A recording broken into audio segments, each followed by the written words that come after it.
Magandang araw mga kaibigan. Bigyan natin ng reaction, opinion ngayon itong post ng Masang Pilipino. Pahayag ito ni Congressman Abante. Gusto daw niyang patunayan ang iyang tapat na serbisyo sa mamamayan. Buwanang sahod ni Representative Abante sa Kongreso ibibigay ng buo sa mga scholar at PWD, person with disability, bilang patunay ng kanyang pagsiservisyo. Wow! Palakpakan naman natin si Congressman Abante.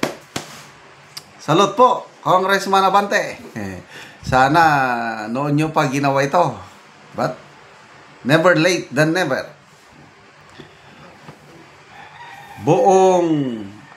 Better late than never pala. Hindi never late. Better late than never. Buong puso ang naging anunsyo ni Manila Representative Benny Abante nang ipahayag niyang ipapamahagi niya ang kanyang buong sweldo bilang mambabatas upang makatulong sa edukasyon ng kabataang Manileño. Ayon sa kanya, mas makabuluhan umano kung magagamit ang kanyang kita sa pag-aaral ng mga kabataang nangangarap makaahon sa hirap.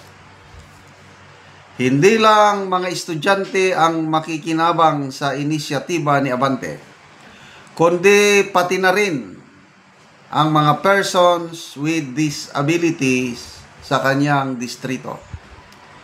Layunin niyang mabigyan sila ng pantay na pagkakataon at tulong na magagamit sa kanilang pang-araw-araw na buhay.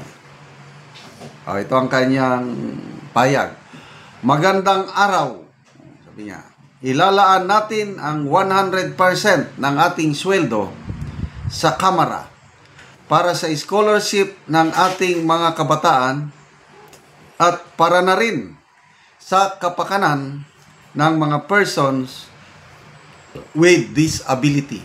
Yan po ang pahayag ni Abante.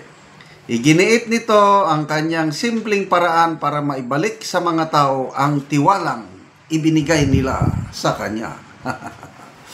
Sino ba ang talagang nanalo sa botohan sa kanyang distrito? Di ba natalo siya sa bilangan?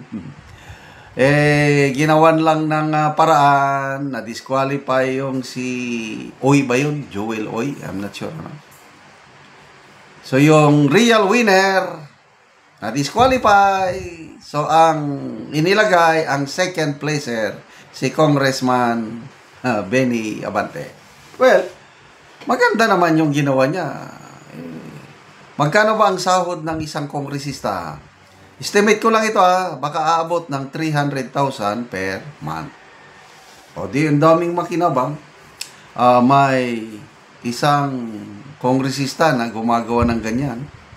Si Congressman Leandro Libeste ng 1st District, Batangas.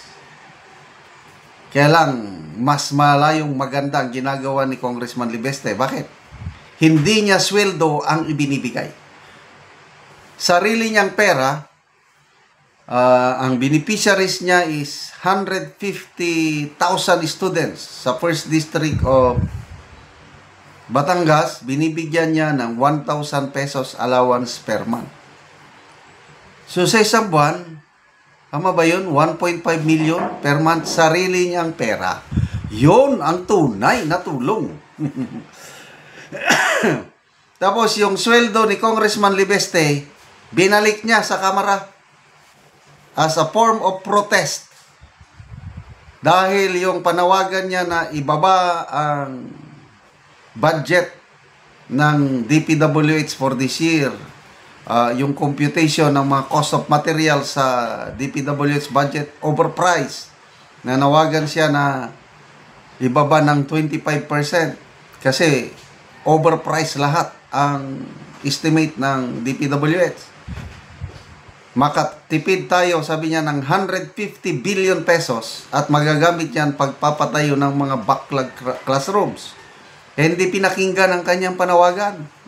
And as a form of protest, hindi niya tinanggap ang kanyang sweldo, pati ang kanyang office budget. Mas malaki po ang office budget, buwanang budget ng kongresista kaysa sa sweldo. Mas malaki. Kaya kahanga-hanga po itong ginawa ni Congressman Libeste. So, balik tayo kay Congressman Abante. So, ang sweldo, bibigay, okay, salamat po, Congressman. Ang office budget, diyan lang pa rin, di malaki pa rin. Tapos, yung liquidation by certification, di ba? Umiiral pa rin yan. Wala nang resibo, permahan lang, I certify, I spent, example lang 1 million for the month of October, for so and so. Wala, clear na. Well, yung mga ganyan, natutuwa po ang Panginoon pag tayo po ay tumutulong sa kapwa nating tao. Anong utos, di ba? Love your neighbor as you love yourself. Kaya lang, depende naman sa motibo. Kung ang motibo po natin, tumutulong tayo from a pure heart to honor God, to make Him happy, maligaya. Kaya lang kung may iba kang motibo, makikita ng Diyos yung motibo na yun. Hindi tayo makakaligtas sa mata ng Diyos. Kaya, again, itong vlogging journey natin, hindi ko naman kailangan mag-vlog. Hindi ko naman kailangan kumita pa dahil by the grace of God, sobrang-sobra ang pension ko para sa aming dalawang mag-asawa. But bakit ba ako nag-vlog? I was encouraged by my children, friends, relatives na mag-vlog. Kasi kung may income, makakatulong tayo sa nangangailangan. At yun na nga ang ginagawa natin ngayon. Yung konting kita sa vlogging journey natin, sabi ko, Lord, make me a channel of blessing. Kaya, partnership po natin sa habang nanonood kayo sa akin, lalo na yung mga hindi nag-i-skip ng ads, may kita tayo, yun. Sa Talaandig tribe ng Bukidnon, tinutulungan natin. Nung una, nagpapatayo tayo ng mga pabahay, tapos nag-engage tayo ng livelihood programs, nagpatanim ng sayote.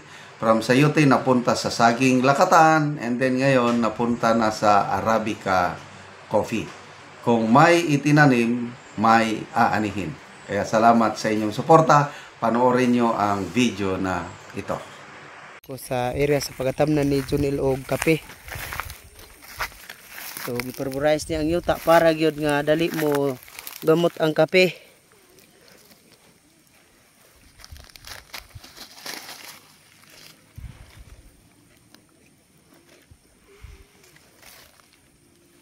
Sumuna ni ang itsura sa kape nga among napalit nga tag 25 pesos ang isa. So pila na gani ni Junil ang imong tanom nga kape? 550 tong sa una unya nadungagag 300, 850 na tanan. Oo, so 300 ni karon, so 550 ang una nimong tanom. Oh. So daghan-daghan na gyud ang among tanom nga kape.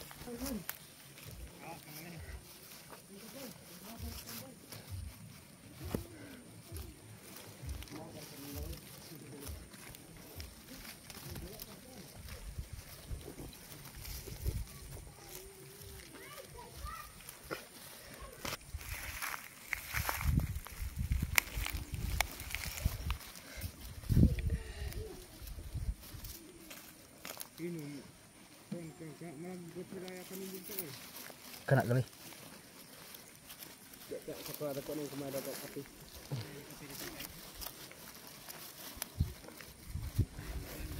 Salamat kayo sa nagsuporta sa pagpananam namo og kape.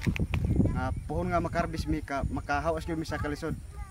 Og makapaeskwela na pud mi sa among mga anak. Way grado. Inosente gid in taon tungod sa kakabus. Sula mo grado. Wala gyud grado gyud.